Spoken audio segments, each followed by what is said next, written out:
India के लोग और आपके साथ मैं हूँ चारुल शर्मा। आज वक्त बहुत खास है, दिन बहुत खास है। आज जन्माष्टमी है भाई, और हमारे साथ स्टूडियो में मोहन जी मौजूद हैं। अब आप हैरान और परेशान मत होइए, दरअसल स्वयं भगवान नहीं, हमारे कैमरा पर्सन है इंद्र मोहन जी, और साथ ही हमारे साथ विजय जी भी मौजूद है। जैसा कि आपको पता है कि हमारी इस खास पेशकश की थीम है कि कैमरे के पीछे जो लोग काम करते हैं, जो लोग दिन रात मेहनत करते हैं, वो भी तो कैमरे के सामने आए, वो भी तो लोगों को बताएं कि कितनी मेहनत वो करते हैं, कितना काम वो करते हैं।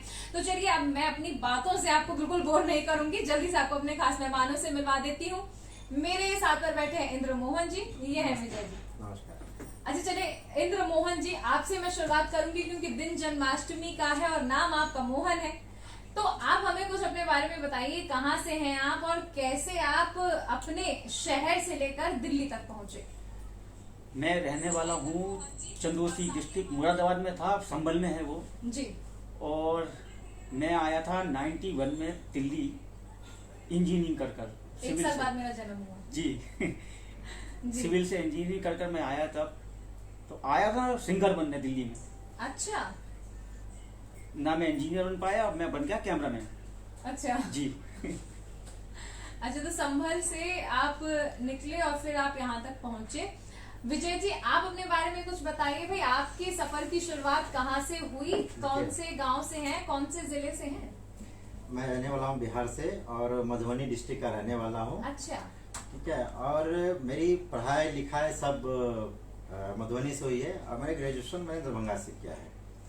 उसके बाद मेरा दिल्ली का जो सफ़र हुआ तकरीबन 95-94 के आसपास कह सकते हैं। जब मैं दिल्ली आया था तो कोई लाइन मैंने तय नहीं किया था, कोई रास्ता मैंने अपने चूज नहीं किया था, बस दिल्ली आ गया था जी। दिल्ली आने के बाद फिर था जो कि दिल्ली तो आ तो गया, लेकिन करेंगे क्या। तो मेरे दोस्त यार बहुत सारे थे, तो कई लोगों से बात किया तो एक मेरे जानने वाले थे अशोक जी, जो फिल्म का प्रोडक्शन करते थे। तो मैंने बोला यार फिल्मी दुनिया तो बहुत ग्लैमरस होते हैं और हीरो हीरोइन से मिलना होता है और अच्छा लगेगा मिलके, तो क्यों ना उनसे बात किया जाए। तो मेरी उनसे बात हुई तो बोला यार तू तो अभी नया नया है, लेकिन तू करेगा क्या। मैं बोला मैं कुछ भी कर लूँगा।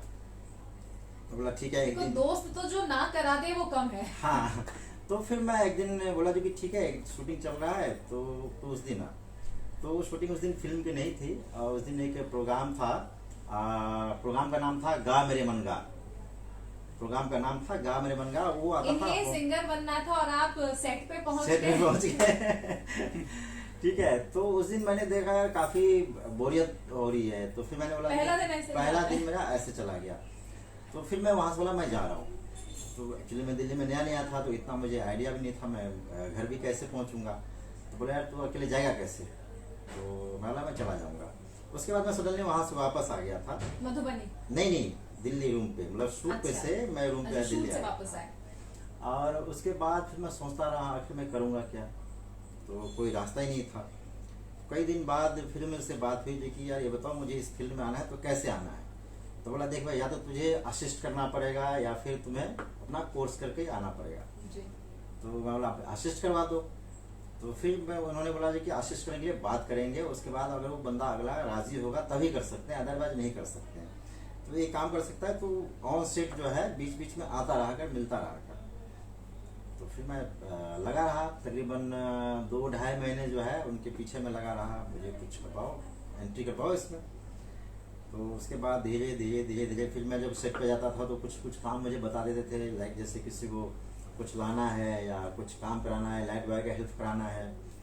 तो इन्वॉल्वमेंट था मेरा सेट में मुझे, तो मुझे बड़ा और सा फील होता था यार, मतलब यही काम के लिए थोड़ा ना मैं आया।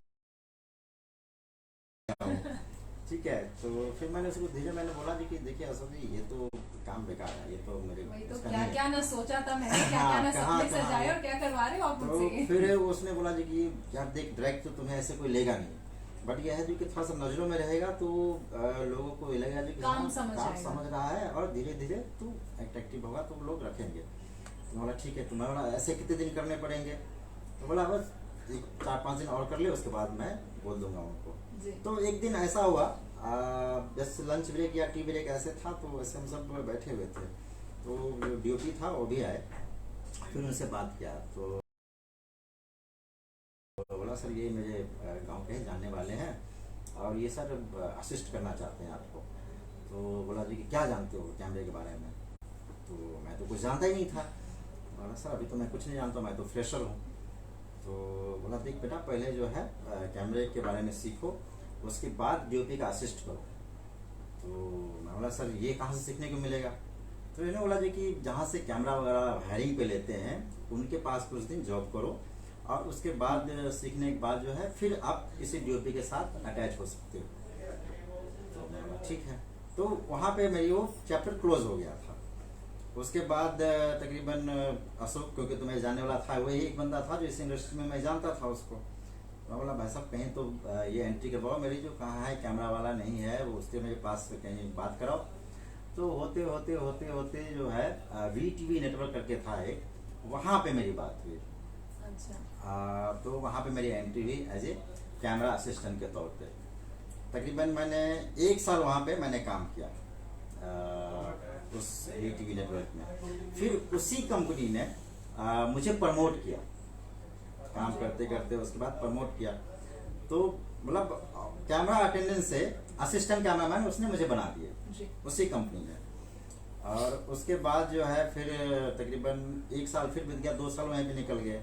उसके बाद जगजीत सिंह ने एक स्टूडियो लिया था हायर पे, जो गजल गायक हैं जगजीत सिंह, उन्होंने दिल्ली में लिया था बॉलीवुड इंटरटेनर्स के नाम से। तो वहां से मुझे ऑफर आया। हाँ वहां से ऑफर आया एज ए होलसेल आप इंचार्ज बन जाओ। लॉटरी लग गई बस। हाँ तो मैं बोला यार, फिर मैं सोचने लगा जो कि मैं इधर जाऊं कि उधर जाऊं। फिर मेरे एक जानने वाले थे बहुत, वहीं पे जो काम कर रहे थे, वो बहुत मेरी अच्छी मित्रता बन गई थी उनसे। तो मैंने उनसे राय मांगा। तो बोला तुम्हें करना क्या है? तो बोला मुझे तो कैमरामैन बनना है। तो कैमरामैन बनना है तो फिर तो यहीं पे रह, वहाँ मत जा। तो वहाँ पे एक जस्ट मैनेजर बन के रह जाएगा लेकिन आगे कुछ सीख नहीं पाएगा। तो फिर मैंने उनको मना कर दिया। पैसा हालांकि दे रहे थे लेकिन मैंने मना कर दिया, नहीं सर मैं यहीं पे ठीक हूँ और मुझे कैमरामैन बनना है। तो फिर उसने फुल मुझे ऑफर किया जो कि आप जो करना चाहते हैं आप यहाँ पे फुल आज़ादी से आप कर सकते हैं, लेकिन एटलीस्ट आप हमारा ऑफिस संभालिए। बड़ा सस्पेंस वाला कहानी था, मतलब ये था कि इधर ना उधर कैसे करें। तो फाइनली मैंने, क्योंकि उस समय महंगाई का ज़माना कम था, कम पैसे में आदमी टाइम कट जाता था, हर चीज़ इजीली मैनेज हो जाती थी। तो फिर मैंने फाइनली हाँ कर दिया। बोला ठीक है, मैं बोला यहाँ से छुट्टी लेके कुछ दिन बाद वहाँ पे देख लेते हैं, अगर अच्छा लगा तो ठीक है, नहीं तो अदरवाइज क्विट कर जाएंगे। गया तो बातचीत हुआ। तो फिर वहाँ पे बहुत ठाठ वाली मेरी लाइफ थी, मतलब एक कहते हैं ना, वहाँ से आपकी रेलगाड़ी जो थी वो चल पड़ी। हाँ। अच्छा, अब मैं आपसे एक बात जानना चाहूंगी। इंद्र मोहन जी भी बहुत देर से वेट कर रहे हैं, सोच रहे हैं इतनी लंबी इसने बता दी, मेरे बारे में तो कुछ पूछ ही नहीं रहे हैं। कोई बात नहीं। तो देखिए इनकी जो इच्छा थी वो ये थी कि वो सिंगर बने, लेकिन बन गए वो कैमरामैन।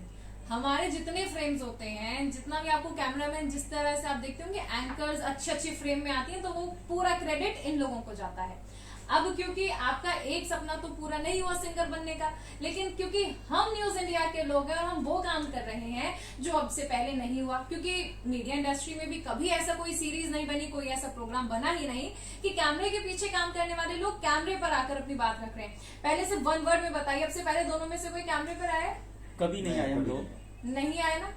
हमारे चैनल ने आपको ये मौका दिया है, मतलब हमारे मतलब आपका भी चैनल है। मेरा कॉपीराइट नहीं है, बल्कि हमारी जनता का भी चैनल है। आप लोगों के जो भी सजेशंस होते हैं आप कमेंट बॉक्स में हमें बता सकते हैं, क्योंकि हमारी एडिटोरियल टीम उस पर लगातार काम करती है। और ये बात मुझे रोज बताई जाती है कि मैं आप तक पहुंचाऊं कि आप, हमारी जो एडिटोरियल टीम है वो लगातार आपके कॉमेंट्स पर वर्क करती है। आप जो भी चाहते हैं सुनना, देखना, अपनी राय हमें जरूर बताइए।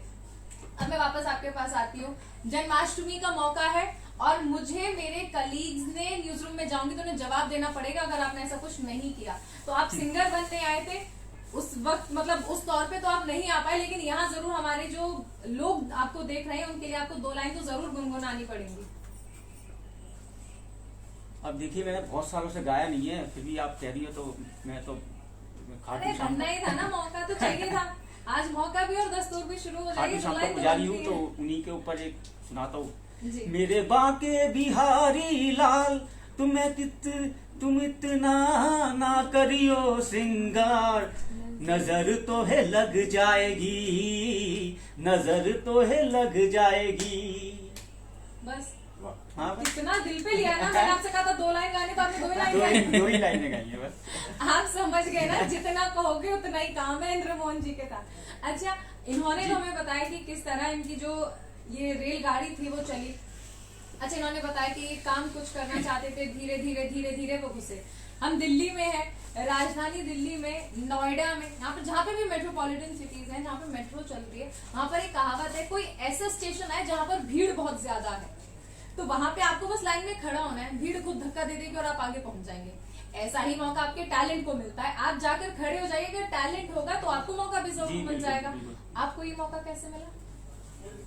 ये मौका मुझे मिला, मेरे अब इस दुनिया में नहीं है, वो जीजा जी थे मेरे, तो वो एक निजी चैनल में काम करते थे, वो चैनल बंद हो गया है, 91 की बात है। वो कह रहे थे मेरे ऑफिस चलेगा, मैंने कहा हाँ जी यही चलूंगा, तो बोले जो जिया जी चलो। कहेंगे मैं तो वो हाँ, करूंगा ही। तो ले गए मुझे। जब मैंने देखा वहाँ पर तो बड़े बड़े कैमरे थे उस टाइम, लाइट से थी। अच्छा, बड़े बड़े कैमरे। हाँ, बड़े कैमरे थे। मैं कि जीजा जी ये तो बहुत बढ़िया काम है, मुझे यही लगा देना। बोले तू इंजीनियर है भाई, ये काम क्या करेगा तू? और बनना तुझे सिंगर हाँ, है। तो बोला अपनी लाइन में जाओ, तो मैं कि नहीं यही कराइए मुझे। तो उन्होंने वहाँ पर बात करी, मुझे असिस्टेंट लगवा दिया उन्होंने। तीसरे चौथे दिन के बाद में वहाँ पर ज्वाइन कर लिया। मुझे 200 रुपये सैलरी मिलती थी बस। तो मैं कई बार जो है मेरे पास पैसे नहीं होते थे। हाँ, तो मैं 2 बार जो है सरोजनी नगर से गाजियाबाद पैदल भी गया था। सरोजनी नगर से गाजियाबाद? बिल्कुल बिल्कुल बिल्कुल। उस टाइम पैसा नहीं था मेरे पास बिल्कुल भी। बस वाले ने मुझे उतार दिया था बस में, बोले पैसे नहीं है उतर जाओ। तो ऐसा भी दौड़ देखा, पैसे भी नहीं होते थे खाने के लिए बिल्कुल भी। तो वहाँ पर बहुत मेहनत करी मैं, रात दिन करीब 12 दिन तक जाते ही नहीं था मैं घर पर। मामा जी घर रहता था मैं गाजियाबाद। तो वहाँ मैंने काम बहुत सीखा, रात दिन कर कुल मिलाकर 6 महीने में उन्होंने सैलरी मेरी 500 रुपये कर दी। फिर उसके बाद मेरा जीवन वहाँ से शुरू हुआ। फिर मैं कई चैनलों से होता हुआ कई अचीवमेंट करे लाइफ में। अयोध्या कांड मैंने शूट करा, उस टाइम असिस्टेंट था मैं। पार्लियामेंट अटैक भी मैंने शूट करा है। लेह लद्दाख को मैंने कई बार अपने कैमरे पर कैद करा है। तो और कई बार तो मैं पेड़ के ऊपर भी लाइव करा है मैंने चढ़कर। कैमरामैन तो जो ना कर ले वो कम है। एक अच्छा फ्रेम बनाने के लिए कैमरामैन तो ऐसे होते हैं जैसे पुलिस वाले लट ऊपर चढ़ के मार देते हैं ना कभी सिचुएशन में, ये ऐसे कैमरा लेकर कहीं पे भी चढ़ जाएंगे। इन्हें बस फ्रेम अच्छा चाहिए और उसके लिए ये कुछ भी कर सकते हैं। और एंकर्स को तो बहुत नचाते हैं, आज हम इन्हें नचाने वाले हैं। नहीं, हम आपको इसलिए नचाते हैं क्योंकि हमें अच्छा फ्रेम जब तक नहीं मिलेगा हम नचाते रहेंगे आपको। मैंने कहा ना कभी मौका मिलता है प्रोफेशनली बदला लेने का, और आज मौका है। जी जी बिल्कुल। विजय जी शांत हो गए। अच्छा, आप बताइए, मैंने आप दोनों से एक 1 लाइन में क्वेश्चन, मतलब एक 1 वर्ड आंसर पूछा था कि कभी से पहले आप कैमरे पाए। अब जरा मुझे ये बताइए कि जैसे आज आप कैमरे पर आने वाले हैं, आपने बताया अपने फैमिली में कि आज तो टीवी पर आने वाले हैं हम? नहीं, मैंने नहीं बताया। क्यों? मैंने रात में बात हुई थी, मैंने बोला था मैं फेसबुक पे लाइव पे आऊंगा, लेकिन टीवी में तो नहीं बताया मैंने। टीवी पे आऊंगा। अरे ये प्लेटफॉर्म टीवी से ज्यादा जरूरी है। इस वक्त को कहीं पे भी होगा ना, वो फोन में आपको देख लेगा। टीवी कहाँ कॉल हर जगह लेके जाएगा।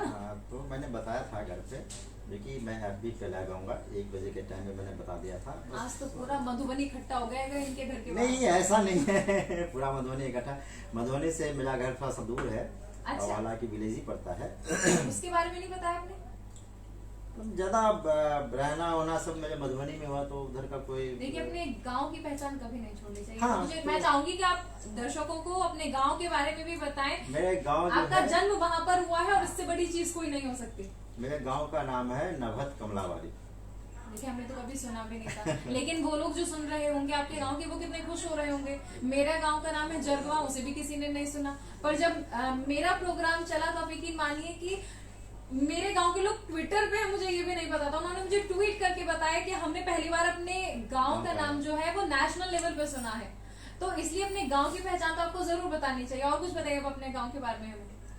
गांव के बारे में ज्यादा आप क्या बताऊं, मतलब यही था जो कि बचपन में, मतलब गांव में बस खेलना कूदना, बस दोस्तों के साथ घूमना, यही सब होता था। और तो कुछ ऐसा कुछ एक्टिविटी उसमें होती अच्छा, अपने थी। परिवार के बारे में हमें कुछ बताइए। परिवार में कैसा माहौल था? परिवार में उस समय मेरे माहौल ठीक थे, लेकिन कुछ चीज़ें आई ऐसी परिवार में जिस वजह से मुझे दिल्ली आना पड़ा था।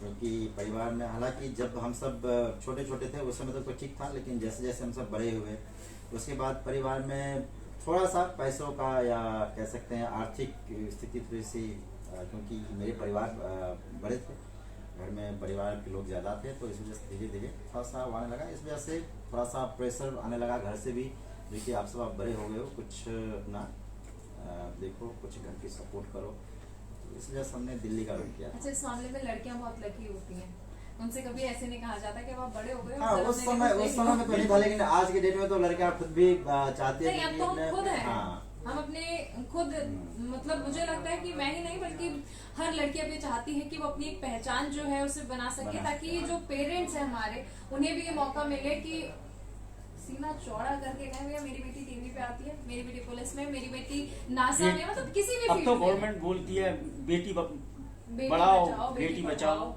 सब। अच्छा, अब आप अपने फैमिली के बारे में कुछ बताइए कि फैमिली में कौन कौन है, किस तरह से माहौल रहा बचपन से, क्योंकि अब भले ही आपकी अलग फैमिली है लेकिन आपकी फैमिली में कैसा माहौल था? हमारी फैमिली में माहौल, घर में गांव में बहुत बड़ा मकान था हम लोगों का, ठीक है, करीब 80 लोग रहते थे। बड़ा मकान बोला तो आंखें भी उड़ी, बहुत बड़ा मकान था हमारा। नहीं, बहुत बड़ा मकान था, अभी भी है, अब थोड़ा सा डिस्ट्रीब्यूट हो गया, सब बच्चे बड़े हो गए, सब अपने अलग अलग हो गए, और सब लोग 80 लोग थे करीब। 80 लोग घर में थे? जी जी बिल्कुल, ताऊ के, चाचा के बच्चे, दादी दादा, सब लोग मिक्स फैमिली थी हम लोगों की। तो काफी बड़ा बिजनेस है वहाँ पर आज भी,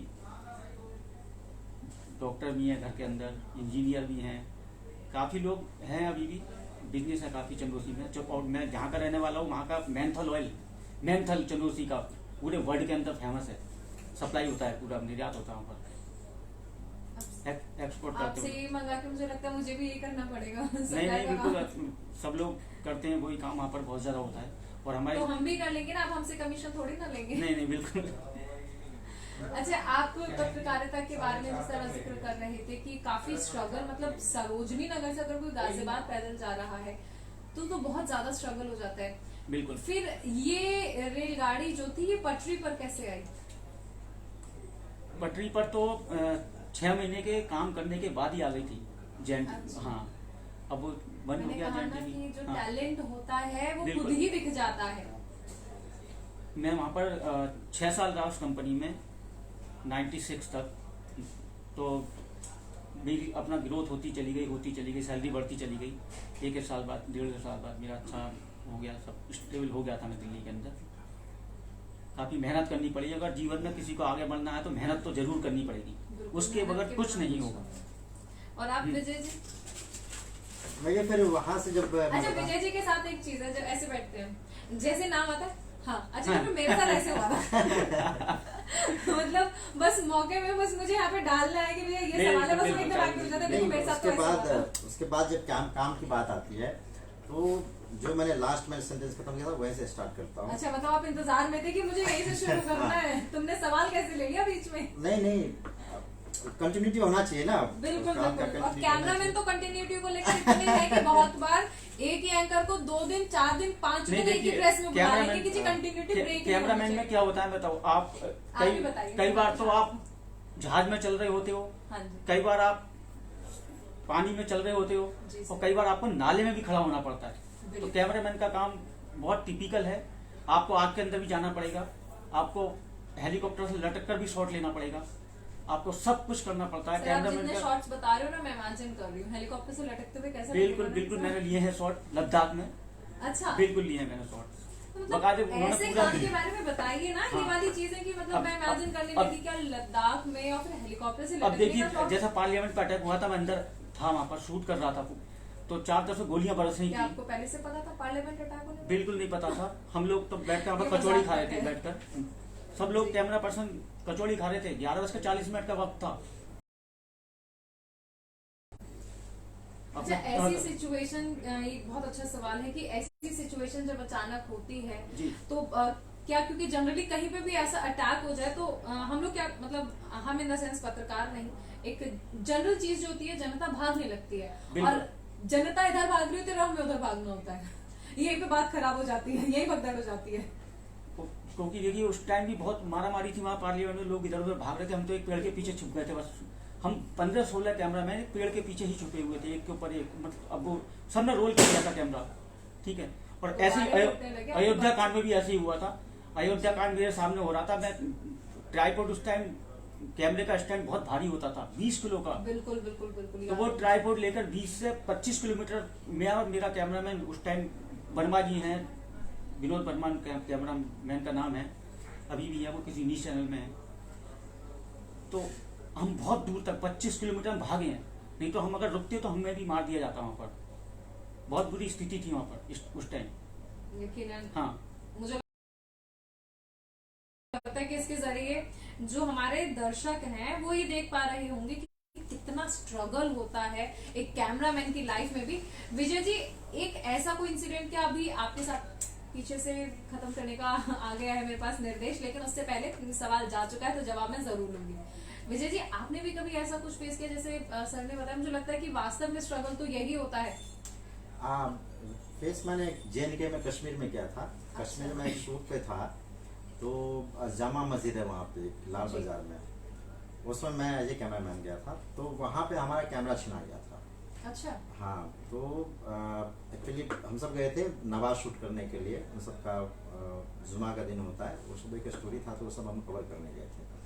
तो जो हमारा रिपोर्टर था गया था जो कि अंदर मौलवी से बात करने के लिए, इंटरव्यू के लिए, लेकिन हम सब बाहर ही थे।